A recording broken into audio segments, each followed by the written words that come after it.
Good morning, everyone. So, for those of you that may not know, currently on vacation, visiting my in laws in West Central New York, and then we're going tomorrow, actually, on a homeschool trip with the three oldest kids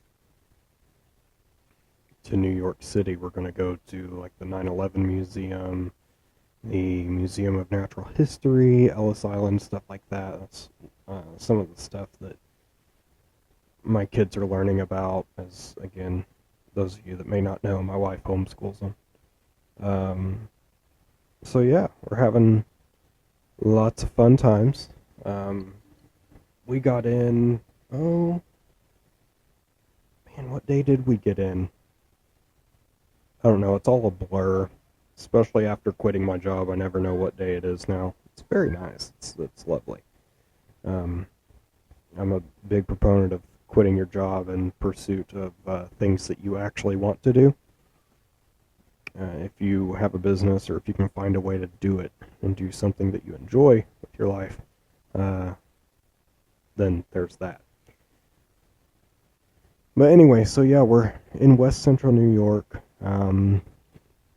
This video I filmed yesterday, and oh my gosh, if only you could hear the sound behind, all the just all the craziness that was happening. I muted that clip, and so now I'm doing a voiceover because kids running all over the place, people talking, and just all sorts of fun, honestly. But then there's also like, well, probably no one wants to hear my family talk and kids, be crazy, um, you know, all day. So anyway, I sped this up. Of course, I don't work this fast. Sometimes I wish I did, but I really wanted to, again, man, just working with scraps. I enjoy um, creating with the things that I have that I've brought with me on these trips because it almost forces you to have a a direction. It kind of forces you to pick some supplies and get after it, right? Not so much just looking at all of the supplies that you might have in your stash and all of the different tools and the techniques and all the stuff that you may just have an unlimited um, amount of stuff and of options in your home studio or your craft room or your craft area, whatever your case is. So I found that to be very, very true with the way that I create. I really enjoy when I'm creating to um, bring a lot of fun stuff, potentially a lot of fun things that I wouldn't normally use um, because I'm trying to hoard it or because, whatever the case is, right? Whatever ridiculous thing, comes in my mind. Because again, we buy these supplies, but then we hold on to them for that one special project, but then that one special project never happens. And kind of like washi tape and paints and stuff like that, it may just go bad and you wouldn't be able to use it, right? Some of my Tim Holtz stuff is now out of style because it's like the first things I've bought of his, but I kept them. They're 12 by 12 or 6 by 6 or whatever. Um, the earliest pads were that I bought, and so they're still like the ones with the wildflowers on them and everything. And while they're still beautiful, they went out of style a while ago. I mean, yeah, you can argue Tim Holtz stuff is timeless and all that. I get it, but um, it's dated, right? You can definitely see if someone uses those designs now. It's like, oh, you've had this for a while, then, haven't you? But so yeah, I'm sitting down here in the basement of my in-laws trying to hide from the kids and everything. Just do this voiceover, get a little bit of quiet. Um, so this way we're able to just kind of hang out, listen to a little bit of music, and um, let's get some crafting in. So I'm gonna do a few more of these videos during the vacation, and hopefully be able to do the accompanying voiceovers. Of course, got to do all the blending here on the with the distress ink or the dark archival inks, and you'll see here in just a little bit what I'm doing is taking the part of a stencil, and I can't even remember which stencil it is that I got or where I got this stencil, but I feel like it's a Crafter's Workshop stencil.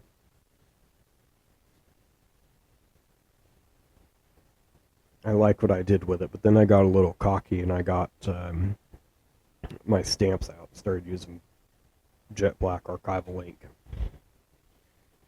Then I ended up trying to figure out how to cover up some of it and, the whole thing. So, but I think the project overall turned out very, very good. I want to sew around it when I get back home because believe it or not, I didn't bring my sewing machine. I didn't even bring a paper trimmer, and I'm realizing because I've done a couple big collages that I really should have at least brought the paper trimmer. But I didn't think of it. I didn't think I'd need it. That was wrong. Definitely needed it. So right now I'm just looking through a whole bunch of cards trying to figure out what on earth I'm going to put on behind this one.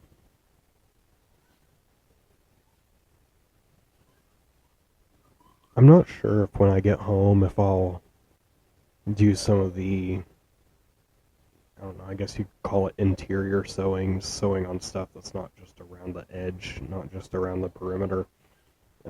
Because obviously it goes through on the other side, and so I don't want it to kind of compromise on this specific project. Now, some projects, I'm like, oh no, that's cool, the more boxes, the better, right? If I sew around each element and that's reflected on the other side, that's cool because it gives you like different areas, segmented writing areas and stuff like that.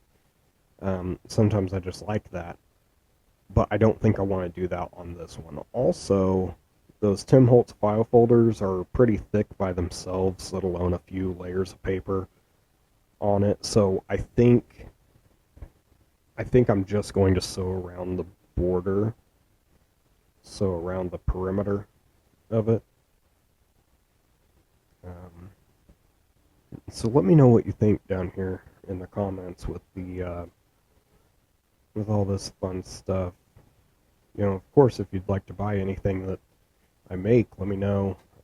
Generally, what I'm going to do is just, like I said in the last video or so, is make elements to be able to put into something later and then sell that.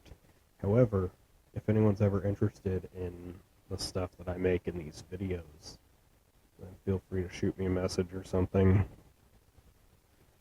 Or shoot me an email, agedandeclectic@gmail.com. And then I'll get you a price or whatever. So, Etsy is also a great way to message me. Because actually, Etsy, because of the buyer and the seller apps I've got, it dings twice on my phone. So, kind of annoying, but I'm also notified whenever I get a message. So, I'm really liking the lighting. This is in the afternoon. My in-laws have a covered deck area with a hot tub and grill and all sorts of fun stuff. So we're kind of just chilling. And this was, like I said, in the afternoon, so the sunlight was still good. There wasn't any, there was a breeze, so it wasn't, just terrible.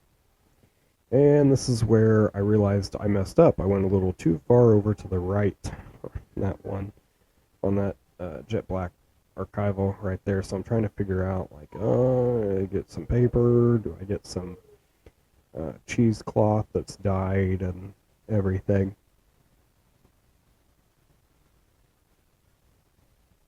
And then I'm like, well, that's not going to work. Also, couldn't get my Tombow glue to come out of the tube because, again, if you don't use things, then they just go bad, right?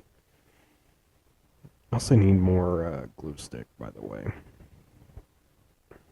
So I need to make a stop up here in New York for a bunch of glue. Yeah, you see me struggling with the glue. It's not going to work. Spoiler alert, it doesn't work. So I'm like, okay, well, I'll run this washi tape strip along the... Okay, there we go. So now we got about half of our little butterflies there, and we're in good shape. So, alright. Well, honestly, this is the first part of this video I've done, so I don't know what's in store for us next. I'm probably going to get some B-roll shots of being out at their lake house and just chilling with the kids. Um, so, yeah, see you in the next one.